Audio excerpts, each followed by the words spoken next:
plusieurs décennies et c'est l'une des pistes privilégiées pour lutter contre le Covid-19. Et ces tests sont actuellement en cours à l'Institut hospitalo-universitaire Méditerranée de Marseille sous la direction du professeur Raoult.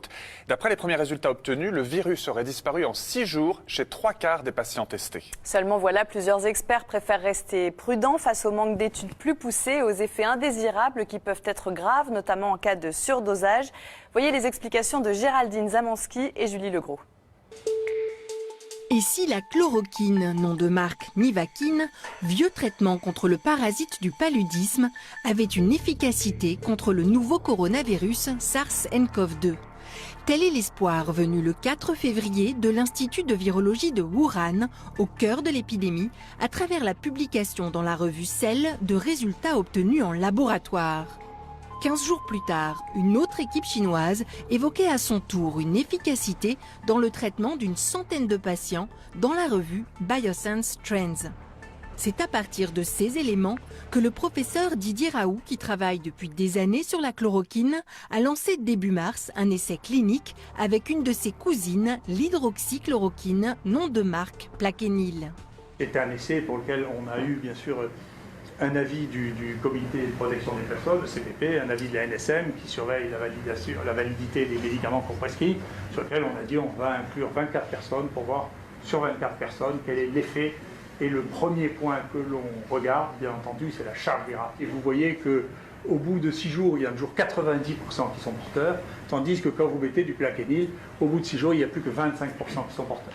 Les mécanismes d'action de l'hydroxychloroquine sur le nouveau coronavirus ne sont pas encore précisément connus. Elle permettrait d'en freiner la fusion avec les cellules humaines et, lorsqu'il y parvient quand même, de limiter la création d'une usine à virus essentielle à sa diffusion dans l'organisme. Dans l'essai du professeur Raoult, ce blocage du coronavirus serait renforcé par l'addition d'un antibiotique, l'azithromycine, chez certains patients. L'azithromycine a montré qu'elle était efficace au laboratoire contre un grand nombre de virus, bien que ce soit un antibiotique. Ça a une efficacité contre les virus et que donc, tant qu'à choisir un antibiotique, on préférait prendre un antibiotique qui est efficace sur les virus.